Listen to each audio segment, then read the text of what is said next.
எல்லாருக்கும் வணக்கம்.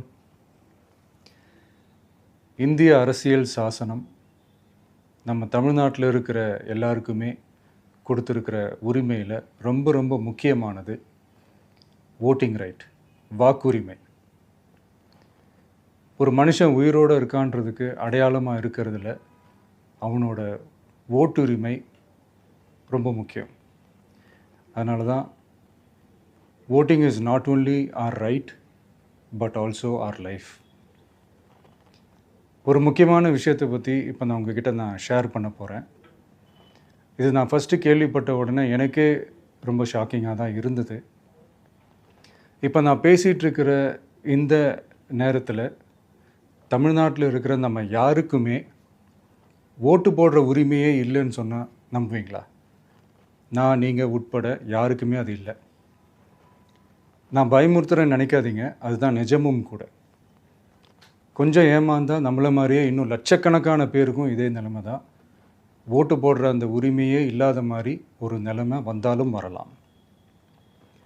இதுக்கு மெயின் ரீசன் அந்த எஸ்ஐஆர், ஸ்பெஷல் இன்டென்சிவ் ரிவிஷன், சிறப்பு தீவிர திருத்தம். இப்போது இந்த எஸ்ஐஆர் நம்ம தமிழ்நாட்டில் எப்படி ஒர்க் ஆக போகுது? கடந்த ஜனவரி மாதம் எடுத்த அந்த கணக்கெடுப்பில் 6,36,00,000 வாக்காளர்கள் நம்ம தமிழ்நாட்டில் இருக்கிறாங்க. ஆனால் அவங்க யாருக்குமே இந்த ஓட்டு போடுற உரிமையே இல்லை. அந்த பிஎல்ஓன்னு சொல்லுவாங்க, பூத் லெவல் ஆஃபீஸர்ஸ், வாக்குச்சாவடி நிலை அலுவலர். அவங்க தான் வீடு வீடாக போய் அந்த ஃபார்மை கொடுப்பாங்க. அதை நம்ம ஃபில்அப் பண்ணி கொடுக்கணும்.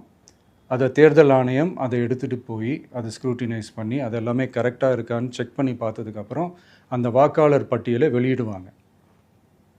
அந்த வாக்காளர் பட்டியலில் நம்ம பேர் இருக்கணும், அப்போ தான் நம்மளால் ஓட்டு போட முடியும்.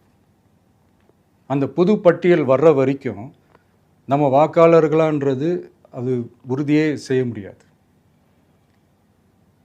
இன்கேஸ் அந்த புது பட்டியலில் நம்ம பேர் இல்லைன்னா அது ஒரு தனி ப்ராசஸ், அது ஒரு தனி ஃபார்ம், அது ஒரு தனி கிளைம்ன்ற மாதிரி அது ஒரு வேறு வேலை. ஸோ இந்த மாதிரி நிறையா சிரமங்கள் குழப்பங்கள் இருக்கிறதுனால மக்களுக்கு இது மேலே ஒரு கன்ஃபியூஷன் ஒன்று இருக்குது. இது என்ன வெரிஃபிகேஷனா இல்லை ஒரு மறைமுக ரீரெஜிஸ்ட்ரேஷனா இல்லை இது ஒரு நியூ ரெஜிஸ்ட்ரேஷன் மாதிரியே தானா அப்படின்ற மாதிரி நிறைய கன்ஃபியூஷன் இருக்குது.